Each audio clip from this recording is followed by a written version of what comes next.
Leitura do livro O Poder do Subconsciente, Dr. Joseph Moore. Capítulo 4. Curas mentais nos tempos antigos. Parte 1. Através dos tempos, indivíduos em todos os continentes, climas e culturas souberam instintivamente que em algum lugar havia um poder curador que podia restaurar as aptidões e funções do corpo humano, trazendo-o de volta ao estado normal de eficiência e boa saúde. Acreditava-se que esse estranho poder podia ser invocado em certas condições e que, se corretamente conjurado, o resultado seria alívio do sofrimento. A história de todas as nações confirma que, de fato, existia essa crença. Na história antiga, dizia-se que o poder de influenciar o homem secretamente para o bem ou para o mal, incluindo a cura de doentes, era prerrogativa de sacerdotes, sacerdotisas e pessoas sagradas. Essas pessoas alegavam possuir poderes recebidos diretamente de Deus, incluindo a cura dos enfermos. As técnicas e os processos de cura variavam em todo o mundo, embora, de maneira geral, incluíssem súplicas e oferendas aos deuses e as cerimônias variadas, tais como imposição de mãos, encantamentos e uso de amuletos, talismãs, relíquias e imagens. Nas religiões da antiguidade, por exemplo, os sacerdotes nos templos drogavam os pacientes e lhes davam sugestões hipnóticas quando adormecidos. Eles eram informados de que os deuses o visitariam sem falta durante o sono e que os curariam.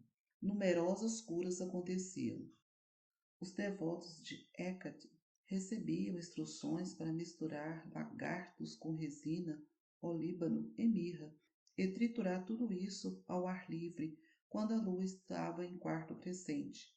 Após a execução desses ritos bizarros e misteriosos, eles rezavam à deusa, engoliam a poção já preparada e mergulhavam no sono. Se a fé era suficiente, viam-na em sono. Esse rito, que nos parece tão estranho, até mesmo fantástico, era frequentemente seguido por curas. Nos tempos antigos, o homem inventou numerosas e eficazes maneiras de ganhar acesso ao poder incrível na mente subconsciente e usá-la para a cura. Embora soubesse que esses procedimentos funcionavam, não sabiam como ou por que produziam resultados. Hoje sabemos que sugestões poderosas eram dadas à mente subconsciente. Rituais, poções e amuletos atraíam profundamente a imaginação do homem e facilitavam a aceitação pelo subconsciente das sugestões repetidas do curandeiro. O trabalho de cura, porém, era realizado pela própria mente subconsciente do paciente. Em todas as eras, curandeiros leigos obtiveram sucessos notáveis em casos em que a perícia médica tradicional fracassara e os pacientes haviam entrado em desespero. Essa situação nos leva a perguntar: de que modo esses curandeiros em todo o mundo faziam e fazem curas? A resposta é que as curas ocorrem porque a crença cega do doente libera o poder curador existente na mente subconsciente. Quanto mais fantásticos e estranhos os remédios e métodos usados pelos curandeiros, mais provável era que os pacientes acreditassem que algo tão estranho tinha de ser incomumente poderoso. A excitação emocional tomava-lhe fácil aceitar a sugestão de saúde, tanto pela mente consciente quanto pela subconsciente. Subtítulo: Relatos bíblicos de uso dos poderes do subconsciente. Por isso vos digo que tudo quanto em oração pedirdes, credes que recebestes, e assim será convosco. Marcos 11:24. Releiam essa passagem e prestem toda atenção à diferença nos tempos dos verbos. Os verbos crer e receber estão no presente, ao passo que assim será convosco está no futuro. O inspirado evangelista nos diz algo da mais alta importância, com essa diferença aparentemente pequena na construção gramatical da sentença. Se acreditamos e aceitamos como verdade o fato de que nosso desejo já é atendido e realizado, que já foi completado, sua realização se seguirá como algo no futuro.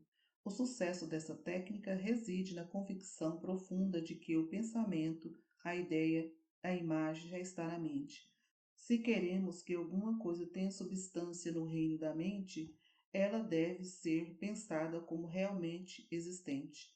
No trecho bíblico, temos, em umas poucas palavras enigmáticas, uma instrução concisa e específica sobre a maneira de usar o poder criador da mente, isto é, gravando no subconsciente aquilo que desejamos. Nosso pensamento, ideia, plano, objetivo são tão reais em seu próprio plano como nossa mão ou coração no corpo. Ao empregar a técnica bíblica, varremos inteiramente da mente todas as considerações sobre condições, circunstâncias ou qualquer coisa que possa implicar resultado negativo. Estamos plantando na mente uma semente, conceito, que se deixarmos em paz, germinará sem falta e terá fruição externa. A condição que Jesus insistia acima de todas era a fé. Repetidamente lemos na Bíblia: faça-se conforme vossa fé. Se plantamos certos tipos de sementes no solo, temos fé em que elas germinarão segundo a sua natureza. É assim que se comportam as sementes. É confiando nas leis do crescimento e da agricultura, sabemos que elas brotarão segundo sua natureza. A fé descrita na Bíblia é uma maneira de pensar, uma atitude mental, uma certeza íntima, a convicção de que a ideia de que aceitamos sem reservas na mente consciente será assimilada pela mente subconsciente e tornada manifesta. A fé é, em certo sentido, a aceitação como verdade daquilo que nossa razão e sentidos negam. É um fechamento e recusa em escutar a pequena racional, analiticamente consciente e adotar uma atitude de confiança completa no poder interior da mente subconsciente. Mas vejamos um dos exemplos bíblicos mais conhecidos da técnica de cura. Tendo ele entrado em casa, aproximaram-se os cegos e Jesus lhes perguntou: credes que eu possa fazer isso? Responderam-lhes: sim, Senhor. Então lhes tocou os olhos, dizendo: faça-se-vos conforme a vossa fé. E abriram-lhe os olhos. Porém os advertiu severamente, dizendo: acautelai-vos de que ninguém o saiba. Mateus 9, 28, 30. Ao dizer faça-se-vos conforme a vossa fé, Jesus estava pedindo abertamente a cooperação da mente subconsciente dos cegos, cuja fé era a grande esperança, o sentimento profundo, a convicção interior de que alguma coisa milagrosa aconteceria, que a prece que haviam feito seria atendida, e por isso mesmo foi. Essa é a técnica de cura consagrada pelo tempo, utilizada por todos os grupos de cura em todo o mundo, qualquer que seja a afeição religiosa. Ao dizer acautelai-vos de que ninguém o saiba, Jesus insistia com os pacientes curados para que não discutissem com outrem a cura recebida. Se assim fizessem, poderiam ser prejudicados por críticas céticas ou depreciativas dos incrédulos. Essa situação, por seu lado, poderia contribuir para desfazer o benefício recebido das mãos de Jesus, ao depositarem na mente subconsciente pensamentos de medo, dúvida e ansiedade. Que palavra é esta, pois, que com autoridade e poder ordena aos espíritos imundos e eles saem. Lucas 4,36. Quando o buscaram, os enfermos foram curados por sua própria fé, juntamente com a fé e a compreensão de Jesus do poder curador da mente subconsciente. Tudo o que decretava, ele sabia no íntimo que era verdade. Jesus e os necessitados de ajuda eram unos com a mente subjetiva universal.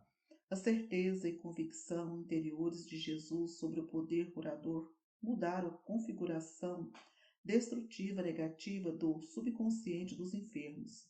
As curas resultantes foram a resposta automática a uma mudança mental interna. O comando que ele lhes deu foi o apelo que fez ao subconsciente dos doentes, além de saber, sentir e confiar absolutamente na reação da mente subconsciente, as palavras que com autoridade pronunciou. Subtítulo: Milagres em Santuário de todo o mundo. Em todos os continentes, em todos os países, curas acontecem em santuários. Alguns são mundialmente famosos, outros conhecidos apenas dos que moram nas proximidades. Mas famosos ou obscuros, as curas ocorrem por motivos idênticos e por meio dos mesmos poderes da mente subconsciente. No Japão, visitei vários santuários famosos. A peça central do mundialmente conhecido santuário de Jiabitsu é uma gigantesca estátua de bronze de 12 metros de altura de Buda com as mãos postas, a cabeça inclinada em êxtase profundo. Observei velhos e jovens depositando oferendas ao pé da estátua, dinheiro, frutas, arroz, laranjas. Os devotos acendiam velas, queimavam incensos e entoavam preces com pedidos. Escutei atento o cântico de uma mocinha, enquanto ela entoava a prece de cabeça baixa e apresentava 2 laranjas como oferenda. Nesse momento, ela agradecia a Buda por ter-lhe restabelecido a voz. Tendo-a perdido, recuperou-a no santuário. A fé simplesmente em que Buda lhe restituíra a voz de cantora se seguisse certo ritual, jejuasse e fizesse certas oferendas, a havia ajudado a despertar em si mesma a esperança. Como resultado, condicionou a mente até chegar a crer. Em seguida, o subconsciente transformou a crença em realidade. Não podemos enfatizar suficientemente o poder da imaginação e da fé total. Um exemplo maravilhoso neste particular é de um parente meu, residente em Perth, cidade do oeste da Austrália, que sofria de tuberculose. Tinha os pulmões profundamente afetados. O filho resolveu ajudá-lo a curar-se. Foi visitá-la em casa e lhe disse que conhecera recentemente um monge andarilho dotado de estranhos poderes. O monge regressara pouco tempo antes de uma longa estada em um santuário de cura mais famoso da Europa. Nele conseguira um minúsculo fragmento da verdadeira cruz, engastado em um anel dos tempos da Idade Média. Ao longo dos séculos, incontáveis sofredores haviam sido curados após tocar o anel ou fragmento da cruz. Ao ouvir essa história, o filho contou ao monge a doença do pai. Ele implorou para que emprestasse o anel. O monge concordou. Em vista disso, o filho lhe fez uma donativa espontânea equivalente a $500. Quando mostrou o anel ao pai, o idoso cavalheiro praticamente arrancou de sua mão.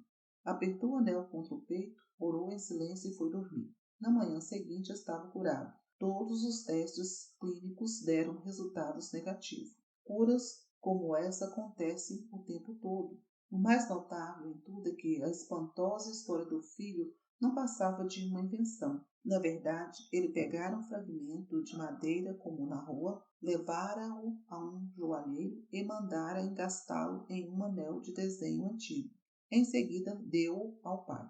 O leitor sabe naturalmente de que não foi o pedacinho de madeira apanhado na rua que curou o pai do rapaz. Não, foi a imaginação despertada em grau intensíssimo, além da esperança confiante em que ficaria inteiramente curado. A imaginação ligou-a à fé, que, em uma emoção subjetiva e a união das duas, realizou a cura pelo poder do subconsciente. O pai jamais soube do estratagema. Se isso tivesse acontecido, ele, quem sabe, poderia ter sofrido uma recaída, mas, em vez disso, a tuberculose jamais voltou. Permaneceu inteiramente sadio e faleceu de outras causas 15 anos depois, com a idade de 89 anos.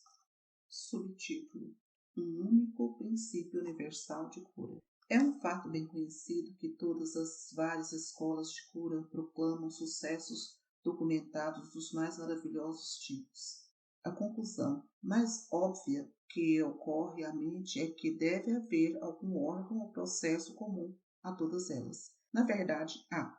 O órgão de cura é a mente subconsciente e o processo, a fé. Pense bem nas verdades fundamentais seguintes. Primeiro, você desempenha funções mentais que foram diferenciadas, designando-as umas como mente consciente e as outras como mente subconsciente. Segunda, a mente subconsciente é invariavelmente suscetível ao poder da sugestão. Terceira, a mente subconsciente exerce controle absoluto das funções, condições e sensações de seu corpo. Você certamente sabe que sintomas de praticamente todas as doenças podem ser induzidas por sugestão em pacientes hipnotizados. Um indivíduo nessas condições pode, por exemplo, ficar com febre alta, afogueado ou sentir calafrios conforme a natureza da sugestão. Você pode lhe sugerir que ele foi paralisado e ele não conseguirá andar, ou manter uma xícara de água fria sobre o nariz e lhe dizer: esta xícara está cheia de pimenta, cheire-a. Ele vai espirrar violenta e repetidamente. O que é que você imagina ter causado os espirros? A água ou a sugestão? Se alguém lhe disser que é alérgico a flores, você pode colocar uma delas sintética ou um copo vazio sobre o nariz da pessoa, quando ela estiver em estado hipnótico.